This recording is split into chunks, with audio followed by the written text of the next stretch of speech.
Hello दोस्तों, स्वागत है आप सबका मेरे चैनल भक्ति सागर में। आज की वीडियो में हम धनतेरस के बारे में जानकारी प्राप्त करेंगे।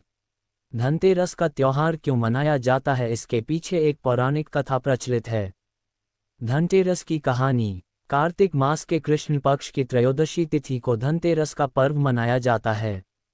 इस बार यह शुभ तिथि 29 अक्टूबर दिन मंगलवार को है।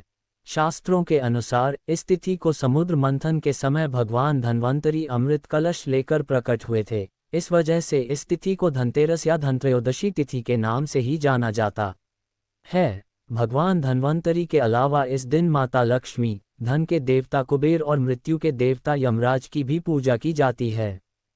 इस दिन दीपावली का पर्व शुरू हो जाता है और इस दिन सोना चांदी या नए बर्तन खरीदना बहुत शुभ माना जाता है।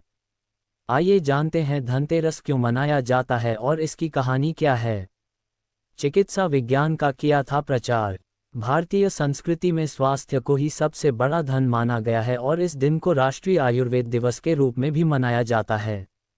मान्यता है कि भगवान धन्वंतरी को भगवान विष्णु का अंश माना जाता है और इन्होंने ही संसार में चिकित्सा विज्ञान का प्रचार और प्रसार किया। इस दिन घर के द्वार पर तेरस दीपक जलाए जाने की प्रथा है। धनतेरस दो शब्दों से मिलकर बना है, पहला धन और दूसरा तेरस, जिसका अर्थ होता है धन का 13 गुना। भगवान धन्वंतरी के प्रकट होने के कारण इस दिन को वैद्य समाज धन्वंतरी जयंती के रूप में मनाता है। इसलिए मनाया जाता है धनतेरस का पर्व। शास्त्रों में वर्णित कथाओं के अनुसार समुद्र मंथन के दौरान भगवान धन्वंतरी हाथों में अमृत कलश लेकर प्रकट हुए थे। जिस तिथि को भगवान धन्वंतरी समुद्र से निकले वह कार्तिक मास के कृष्ण पक्ष की त्रयोदशी तिथि थी। भगवान धन्वंतरी समुद्र से कलश लेकर प्रकट हुए थे, इसलिए इस अवसर पर बर्तन खरीदने की परंपरा चली आ रही है। भगवान धन्वंतरी को विष्णु भगवान का अंश माना जाता है और इन्होंने ही पूरी दुनिया में चिकित्सा विज्ञान का प्रचार और प्रसार किया। भगवान धन्वंतरी के बाद माता लक्ष्मी 2 दिन बाद समुद्र से निकली थी, इसलिए उस दिन दीपावली का पर्व मनाया जाता है। इनकी पूजा अर्चना करने से आरोग्य सुख की प्राप्ति होती है।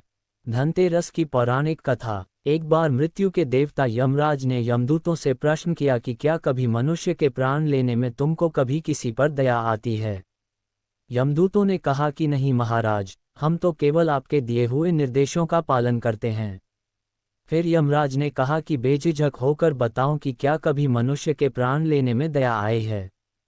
तब एक यमदूत ने कहा कि एक बार ऐसी घटना हुई है जिसको देखकर हृदय पसीज गया। एक दिन हंस नाम का राजा शिकार पर गया था और वह जंगल के रास्ते में भटक गया था और भटकते भटकते दूसरे राजा की सीमा पर चला गया। वहां एक हेमा नाम का शासक था, उसने पड़ोस के राजा का आदर सत्कार किया। उसी दिन राजा की पत्नी ने एक पुत्र को जन्म भी दिया।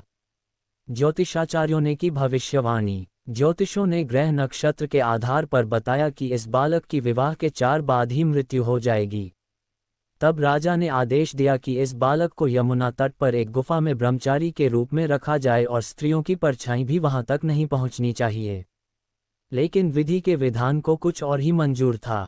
संयोगवश राजा हंस की पुत्री यमुना तट पर चली गई और वहां राजा के पुत्र को देखा। दोनों ने गंधर्व विवाह कर लिया। विवाह के 4 दिन बाद ही राजा के पुत्र की मृत्यु हो गई। तब यमदूत ने कहा कि उस नवविवाहिता का करुण विलाप सुनकर हृदय पसीज गया था। सारी बातें सुनकर यमराज ने कहा कि क्या करें, ये तो विधि का विधान है और मर्यादा में रहते हुए ये काम करना पड़ेगा। यमराज ने बताया उपाय। यमदूतों ने पूछा कि ऐसा कोई उपाय है जिससे अकाल मृत्यु से बचा जा सके।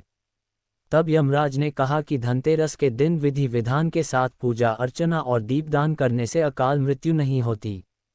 इसी घटना की वजह से धनतेरस के दिन भगवान धन्वंतरी और माता लक्ष्मी की पूजा की जाती है और दीपदान किया जाता है। धनतेरस के दिन क्या खरीदना चाहिए।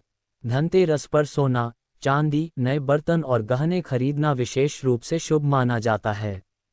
लोग इस दिन नए बर्तन खरीदकर मां लक्ष्मी को अर्पित करते हैं, जिससे घर में समृद्धि का वास होता है। इसके अलावा धनतेरस के दिन घर में नई चीजें लाने से धन आगमन होता है। धनतेरस के दिन क्या न करें। धनतेरस के दिन मांस मदिरा समेत तामसिक भोजन के सेवन से परहेज करना चाहिए। धनतेरस के दिन घरेलू वस्तुओं को नहीं बेचना चाहिए और चावन दान नहीं देना चाहिए। इस दिन काले रंग के कपड़े या वस्तुओं की खरीदारी से बचना चाहिए। धनतेरस के दिन घर के किसी भी कोने में अंधेरा नहीं होना चाहिए। इस दिन साफ सफाई के साथ घर के हर कोने में अच्छी रोशनी का खास ध्यान रखें। धनतेरस के दिन पैसे उधार देने से बचना चाहिए। धनतेरस पर करें माँ लक्ष्मी के इन मंत्रों का जाप। ऊ श्रीं लकी महालक्ष्मी महालक्ष्मी एह्यहि सर्व सौभाग्यम देहि में स्वाहा। ये श्री लक्ष्मी महामंत्र है। इसके जाप से सुख समृद्धि के साथ ही धन लाभ भी होता है। श्रीं ह्रीं क्लीं ऐं कमलवासिन्यै स्वाहा। माँ देवी लक्ष्मी के इस मंत्र से सभी मनोकामनाएं पूर्ण होती हैं। ओम श्रीं ह्रीं क्लीं श्री सिद्ध लक्ष्म्यै नमः। अगर किसी कार्य में सफलता हासिल नहीं हो रही है तो माँ लक्ष्मी के इस मंत्र का जाप करना चाहिए। लक्ष्मी नारायण नमः। सुखी दाम्पत्य के लिए माँ देवी लक्ष्मी के इस मंत्र का जाप करना चाहिए। धन्यवाद। भक्ति सागर परिवार की ओर से आप सबको धनतेरस की हार्दिक शुभकामनाएं। माता लक्ष्मी की कृपा आप सब पर हमेशा बनी रहे। लाइक, शेयर एंड सब्सक्राइब सजा to Bhakti Sagar YouTube channel. Press the bell icon for more updates.